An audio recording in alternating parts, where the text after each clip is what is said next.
Chers amis, bonjour. Je viens de se retrouver sur les ondes de la 100.3. Il est 8h01 dans le studio de Christ Radio en ce 19 février 2020 et nous sommes dans notre semaine de l'Apocalypse. On a vu donc pendant 2 jours, lundi et mardi. Alors on a essayé de survoler un petit peu l'Apocalypse. J'espère que chacun d'entre vous, vous avez fait un effort pour lire ces chapitres de l'Apocalypse. Je vous ai demandé de lire au moins Apocalypse chapitre 1 jusqu'au chapitre 7. Alors pour que ça entre bien dans notre tête, je vous rappelle petit résumé de Apocalypse chapitre 1 à 7. Dans l'Apocalypse, il y a 22 chapitres, donc 7, on est pratiquement à un tiers. Et si vous retenez déjà les 7 premiers chapitres, vous avez retenu déjà un tiers des livres de l'Apocalypse. Et c'est très facile, surtout que le début de l'Apocalypse est très, très simple. Apocalypse chapitre 1, je vous rappelle, c'est la résurrection de Jésus-Christ, l'apparition de Christ en gloire. Et on voit comment dans Apocalypse chapitre 1, on commence, comme on l'a vu, par la résurrection de Christ en gloire. Pourquoi ? Parce que l'Apocalypse veut nous montrer la victoire. L'Apocalypse, c'est le livre des victorieux. On avait vu que l'Évangile, c'est la foi, la première épître de Jean, c'est la charité, et l'Apocalypse, c'est l'espérance. C'est le grand livre de l'espérance. Tout chrétien qui manque d'espérance doit lire l'Apocalypse. L'Apocalypse, c'est ce livre qui nous donnera une espérance qui fait qu'on sera toujours solide et fort, parce que l'espérance sera avec nous. Donc le Christ est plus fort que la mort. Alors on avait vu dans Apocalypse chapitre 1, lorsqu'il y a cette salutation à partir du verset 4, alors on avait lu Apocalypse 1.1, révélation de Jésus-Christ, pour montrer que c'est un livre très important, puisque c'est la révélation même de Jésus-Christ. Donc c'est pas à négliger, et c'est bien de pouvoir perdre un peu de temps à essayer d'étudier ce livre qui est la révélation de Jésus-Christ. Ensuite on avait vu au verset 3, heureux celui qui lit et ceux qui écoutent les paroles de la prophétie et gardent ce qui se trouve écrit. Verset 4, c'était la salutation aux gens, aux 7 églises qui sont en Asie, que la grâce et la paix vous soient données de la part de celui qui est, qui était et qui vient. On a vu que c'était le Père. Ensuite, de la part des 7 esprits qui sont devant son trône. On avait vu les 7 esprits qui sont devant son trône, je vous rappelle, dans Apocalypse au chapitre 4, dans la vision du trône céleste. Et les 7 esprits qui sont devant son trône, c'est les 7 dons du Saint-Esprit qui sont donnés aux hommes à travers toute la terre. Et donc, on a la salutation dans Apocalypse chapitre 1, verset 4. Jean aux 7 églises qui sont en Asie, que la grâce et la paix vous soient données de la part de celui qui est, qui était, qui vient. Donc c'est le Père. De la part des 7 esprits, c'est donc l'Esprit Saint qui sont devant son trône. Et de la part de Jésus-Christ. Et on avait vu le lien entre le Père, l'Esprit Saint et Jésus. Et Jésus, il est présenté dans ce livre de l'Apocalypse comme étant premièrement le témoin fidèle. Témoin fidèle, ça veut dire qu'il a été fidèle jusqu'à la mort. C'est celui qui a été crucifié, c'est celui qui est mort. Pour nous montrer que si nous aussi nous voulons être fidèles, ben forcément il y aura des persécutions. Je ne peux pas être chrétien sans qu'il y ait la croix, c'est impossible. Il n'y a pas de vie chrétienne sans croix. Et chacun d'entre nous, nous aurons notre croix à porter. Mais lorsque je porte ma croix unie à celle de Jésus-Christ, elle devient source de joie, source de bonheur. Et la seule manière d'ailleurs de pouvoir être victorieux de la souffrance et de la mort, c'est d'être chrétien et de regarder la foi chrétienne en face. Il n'y a que Jésus-Christ qui puisse faire que tu puisses regarder la mort sans être inquiété. Il n'y a que Jésus-Christ qui puisse faire que tu peux regarder la souffrance et les difficultés sans être inquiété. Et c'est lui qui donne un sens à la souffrance et à la mort. Et c'est très important. C'est Jésus-Christ qui donne un sens à ma vie. Et en donnant un sens à ma vie, il donne aussi un sens à ma mort. En donnant un sens à ma mort, il donne un sens à ma vie. Les deux sont liés. Et c'est pour ça que lorsque je regarde ma mort dans le regard de Dieu, je vous rappelle que le don de sagesse, les 7 dons du Saint-Esprit, le premier c'est le don de sagesse. Et la sagesse que Dieu va mettre en nous grâce à son Esprit Saint, c'est une sagesse qui va nous permettre de regarder justement avec la sagesse de Dieu, non plus avec la sagesse des hommes. Et dans la sagesse de Dieu, le regard sur la mort, c'est que Jésus-Christ est ressuscité. Il est victorieux, il est vivant, il est sorti vivant du tombeau. Amen, alléluia. Et c'est ça que nous devons comprendre. Et c'est pour ça que lui, il est le témoin fidèle. Et quand Jésus-Christ montre qu'il est vraiment le témoin fidèle, c'est pour montrer que oui, lui aussi, il a souffert et lui aussi, il est mort. Et notre modèle, c'est lui. Nous, on veut imiter Jésus, on veut suivre Jésus-Christ, mais à condition que les moustiques ne nous piquent pas, qu'on ait de l'argent, que notre femme ne soit pas malade, que nos enfants aillent tous bien et qu'il n'y ait pas de soucis. C'est un peu facile, ça. Et c'est pas très chrétien. Alors je ne dis pas que quand on est chrétien, il faut que notre femme souffre, que nous on a un œil arraché et que tout aille mal. C'est pas ça que je dis. Mais je dis qu'il n'y a pas de vie chrétienne sans difficulté. Il n'y a pas de vie chrétienne sans croix. C'est impossible. Je ne suis pas venu apporter la paix sur la terre, mais l'épée. C'est Matthieu chapitre 10, verset 34, je crois. Donc, Et on voit donc Jésus-Christ se présente donc dans l'Apocalypse chapitre 1 verset 4 premièrement comme étant le témoin fidèle, donc celui qui est mort. Et ensuite, juste après, de la part de Jésus-Christ, le témoin fidèle, le premier-né d'entre les morts. Il est mort, oui, mais il n'est pas resté mort. Une fois qu'il est mort, il est revenu à la vie. Ça a duré uniquement 3 jours. 3 jours qui ont été très longs pour Marie, pour les apôtres, pour ceux qui les ont vécus. C'était terrible pour ceux qui étaient à l'époque de Jésus-Christ. Pour Marie-Madeleine qui était partie au tombeau, pour ces saintes femmes, c'était terrible. Mais et voilà, il est le témoin fidèle, il est mort, et ensuite il est le premier-né d'entre les morts. Il est plus fort que la mort. Ça, c'est le livre de l'Apocalypse. Et ensuite, il est le souverain des rois de la terre. Alors, on en avait parlé, je ne reviens pas dessus. Si vous voulez comprendre, vous reprenez les enseignements d'hier. Alors, on continue ensuite avec cette vision dans Apocalypse chapitre 1, hein, où moi j'avais insisté uniquement sur... il a des yeux qui sont comme des flammes de feu. Ses cheveux sont blancs parce que c'est la sagesse, comme la neige, comme la laine. La sagesse, il y a ses pieds qui sont comme du bronze rougi au feu. Le pied, c'est l'évangélisation, c'est Jésus-Christ qui veut que la parole de Dieu, la parole de son Père soit connue dans le monde entier. Et il nous regarde avec des yeux qui sont comme des flammes de feu. Il ne peut pas nous regarder autrement qu'en nous aimant. C'est très joli, hein, ce début de l'Apocalypse. Ensuite, il avait dans sa main droite cette étoile, et puis il avait de sa bouche sortait une épée aiguë à 2 tranchants. De sa bouche, qu'est-ce qui sort de la bouche de Jésus-Christ? C'est sa parole. Et sa parole est une épée. Hein, comme dans Éphésiens 6.10, les armes du chrétien, et Hébreux 4.12, la parole de Dieu est plus effilée qu'un glaive à 2 tranchants. Alors quand je le vis, je tombe à terre, etc., etc. Alors je vous avais dit, pour ceux d'entre vous qui le voulaient, que vous pourriez essayer de faire un petit travail pour montrer comment dans Apocalypse chapitre 1, on va prendre cette dimension de ce Christ qui apparaît dans la gloire pour faire le reproche aux 7 églises. Apocalypse chapitre 2 et 3, c'est le reproche aux 7 églises. On avait étudié hier, alors on peut reprendre rapidement si vous voulez, l'église d'Éphèse, écrit à l'ange de l'église d'Éphèse. Et tous ces reproches aux 7 églises vont tous commencer par écrit à l'ange de l'église d'Éphèse, ensuite de Smyrne, ensuite de Pergame, ensuite de Thyatire, ensuite de Sardes, ensuite de Laodicée, Philadelphie, tout ça. Et donc, ensuite, il y a Jésus-Christ qui se présente dans l'église d'Éphèse, écrit à l'ange de l'église d'Éphèse, voici ce que dit celui qui tient. Alors, dans l'église d'Éphèse, celui qui va parler, c'est celui qui tient les 7 étoiles dans sa main droite, celui qui marche au milieu des 7 chandeliers d'or. On a vu que les 7 chandeliers d'or sont les églises. Donc c'est celui qui marche dans l'église, c'est le chef de l'église. Et dans l'église d'Éphèse, Jésus-Christ se représente comme le chef de l'église. Parce que l'église n'a qu'un seul chef. C'est pas Martin Luther, c'est pas Tsala et Samba, c'est pas Camden Lieu-d'Or, c'est pas Charles Taze Russell pour les témoins de Jéhovah, William Miller pour les adventistes, non. Ça, ce sont des faux. Le seul qui marche dans l'église, c'est Jésus. Et Jésus-Christ a voulu une église qui est son église. Et en dehors de son église, il n'y a pas d'autre église intéressante, que les choses soient claires.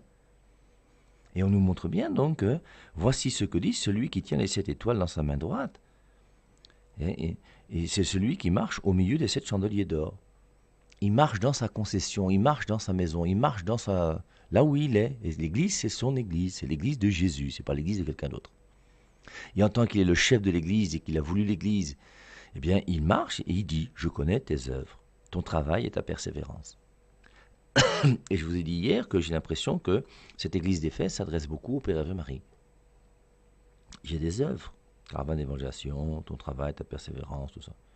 Je le sais, tu ne peux supporter les méchants. Tu as éprouvé ceux qui se disent apôtres et ne le sont pas. Tu les as trouvés menteurs. Mboutoukou. C'est mon langage, non? Vous connaissez, il y a certains même que ça énerve, mais c'est comme ça.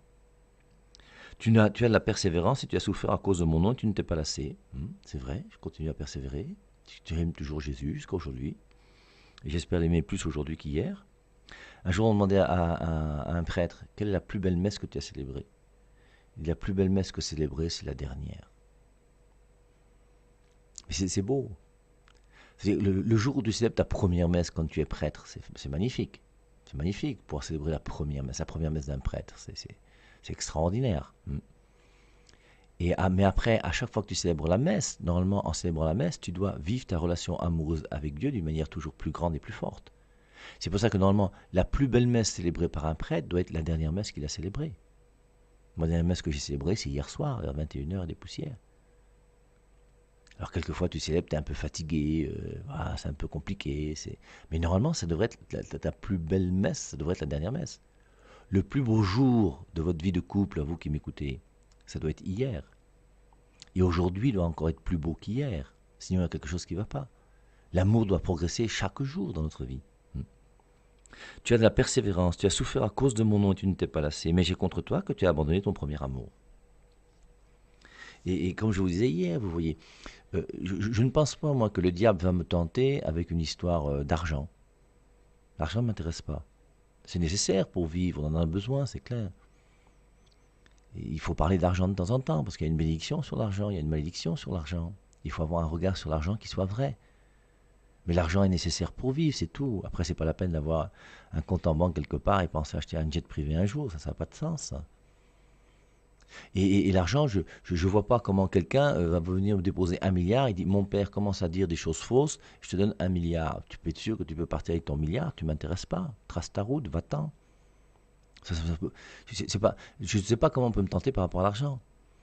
Le mensonge, ça ne m'intéresse pas du tout non plus. Et comme le diable n'est pas fou, qu'est-ce qu'il va faire? Il ne va pas te tenter sur des domaines où il sait qu'il ne peut pas t'avoir. Il va te permettre de te faire comprendre que c'est bien ce que tu fais. Regarde Christade, regarde Canal 2, tu es une petite star, c'est bien.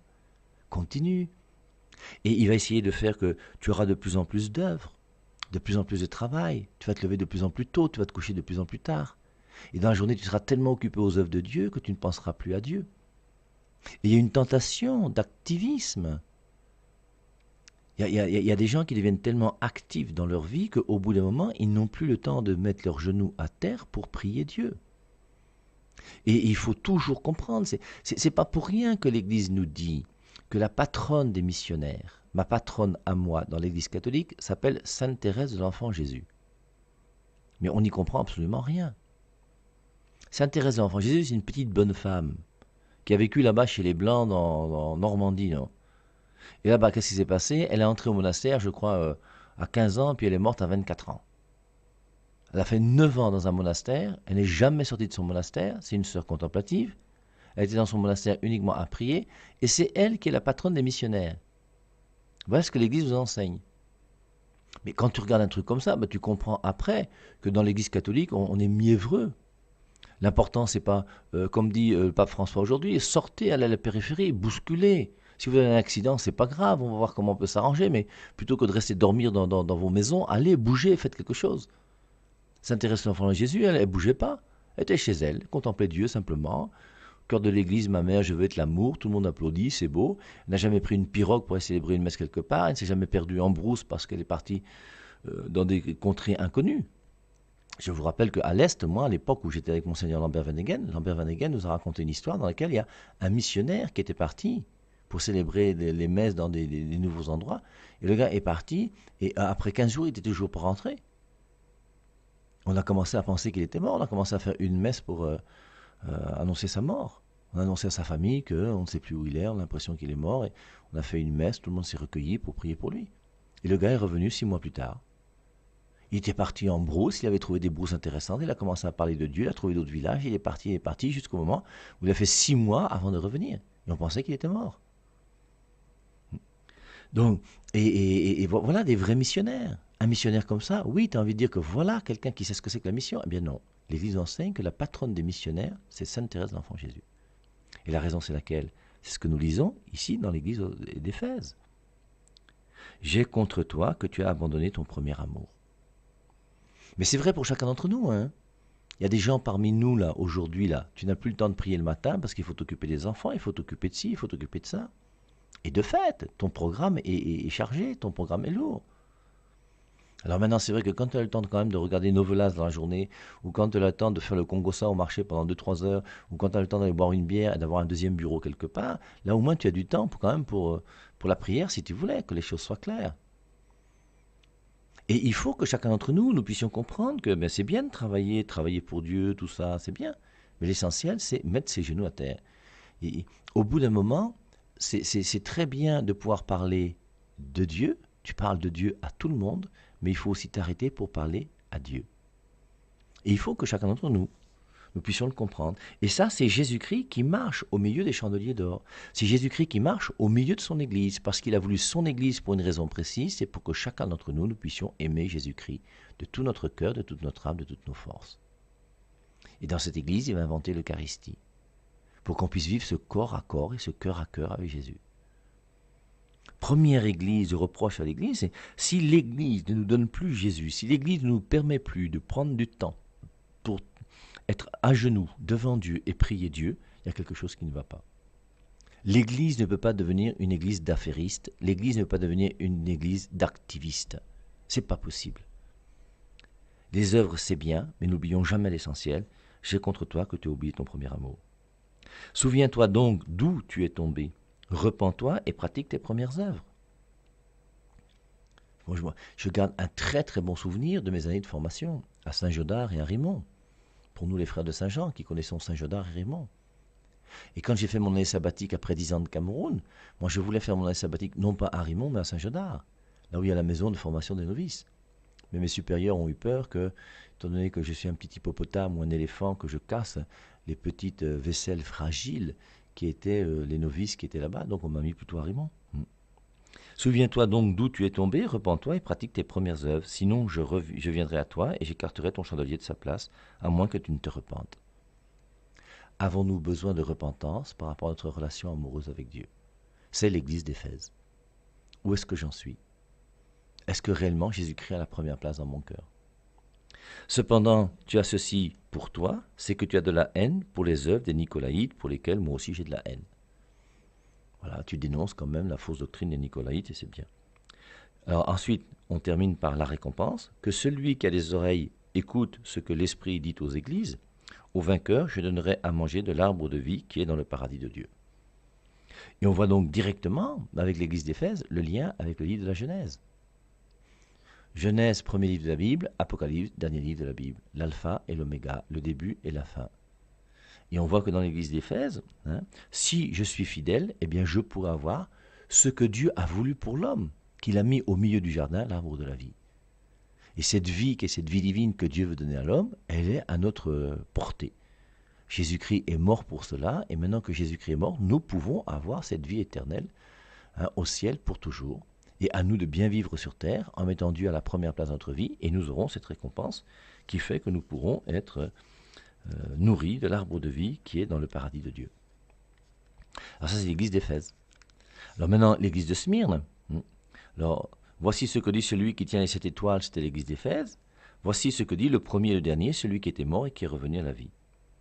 Et ce passage-là, le premier-né, qui est celui qui était mort et qui est revenu à la vie, se trouve dans Apocalypse au chapitre 1. Comme les chandeliers se trouvent dans Apocalypse au chapitre 1. Comme voici ce que dit celui qui a l'épée aiguë à 2 tranchants à l'église de Pergame, ça se trouve aussi dans Apocalypse chapitre 1. Et on va prendre donc une introduction pour chacune des 7 églises par rapport à la vision du Christ glorieux de Apocalypse chapitre 1. Alors, une fois qu'on a vu que l'église d'Éphèse, c'est l'église qui nous permet de comprendre que l'essentiel pour nous, c'est l'amour, et de prendre du temps pour aimer Dieu et être fidèle à Dieu, eh bien, juste après, cet amour de Dieu va impliquer que nous puissions vivre l'Apocalypse. L'Apocalypse, c'est quoi? Bien, c'est être fort. Savoir qu'il y aura un combat. Et c'est pour ça que dès que l'église d'Éphèse a été reprise, Jésus-Christ continue directement avec l'église de Smyrne. Et l'église de Smyrne écrit à l'ange de l'église de Smyrne, « Voici ce que dit le premier et le dernier, celui qui était mort et celui qui est revenu à la vie. » Et maintenant, c'est Jésus-Christ qui parle à l'église de Smyrne, non plus en tant qu'il est le chef de l'église. C'est Jésus-Christ qui parle à l'église de Smyrne en tant qu'il est le premier et le dernier, celui qui était mort et qui est revenu à la vie. Et Jésus-Christ va parler maintenant en tant qu'il est plus fort que la mort. En tant qu'il est mort, mais après être mort, qu'il est ressuscité. Et qu'est-ce qu'il va dire? Je connais ta tribulation, voici ce qu'il dit à l'église de Smyrne, et ta pauvreté, et pourtant tu es riche. Et les calomnies de ceux qui se disent juifs et ne le sont pas, mais qui sont une synagogue de Satan. Ne crains pas ce que tu vas souffrir.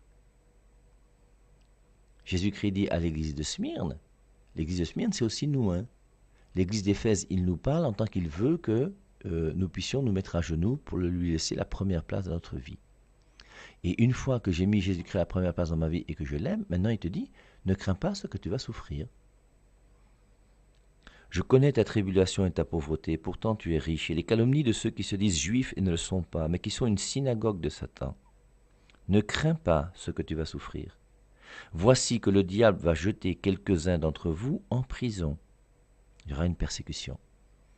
N'aie pas peur de la mort. N'aie pas peur des menaces même. Certains seront mis en prison. Quelques-uns d'entre vous seront mis en prison afin que vous soyez éprouvés, et vous aurez une tribulation de 10 jours. Sois fidèle jusqu'à la mort, et je te donnerai la couronne de vie. L'église d'Éphèse, on a vu, c'est le don de sagesse. La sagesse de l'église, cette sagesse qui doit se trouver dans l'église, c'est de faire que chacun d'entre nous, nous puissions aimer Dieu toujours davantage. La force, maintenant, dans l'église, nous devons être forts. Et cette force fait que nous devons, ne crains pas ce que tu vas souffrir, sois fidèle jusqu'à la mort, et je donnerai la couronne de la vie. Je vous rappelle que l'Apocalypse a été écrit pour les chrétiens persécutés.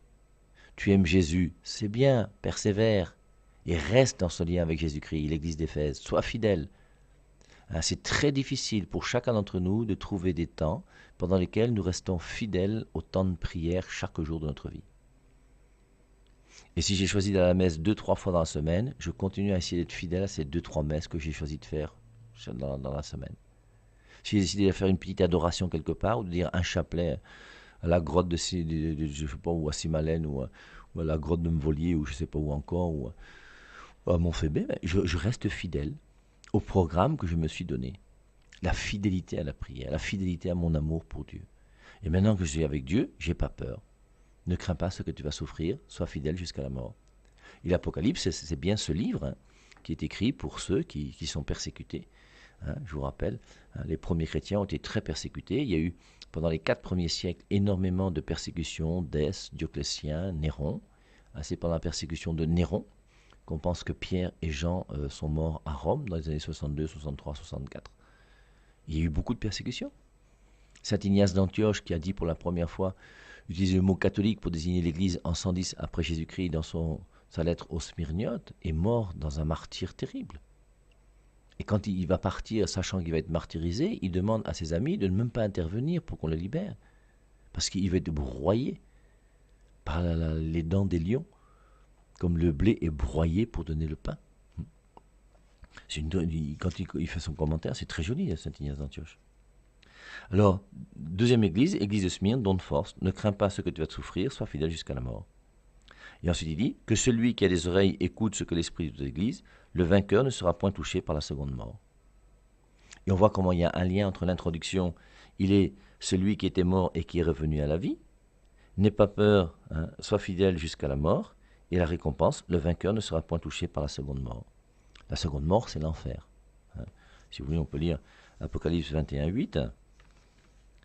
Et après Apocalypse 21, 8, on va lire Apocalypse 20, 10. Apocalypse 21, 8. Mais pour les lâches, les incrédules, les abominables, les meurtriers, les débauchés, les magiciens, les idolâtres et tous les menteurs, leur part sera dans l'étang brûlant de feu et de soufre. Cela, c'est la seconde mort. Donc je reprends. Apocalypse 21, 8. Je vous rappelle qu'il y a 22 chapitres dans l'Apocalypse, l'avant-dernier chapitre. Mais pour les lâches, les incrédules, les abominables, les meurtriers, les débauchés, les magiciens, les idolâtres et tous les menteurs, leur part sera dans l'étang brûlant de feu et de soufre. Cet étang brûlant de feu et de soufre, cela, c'est la seconde mort. Et quand on lit Apocalypse chapitre 20, le verset 10, le diable qui les séduisait fut jeté dans l'étang de feu et de soufre.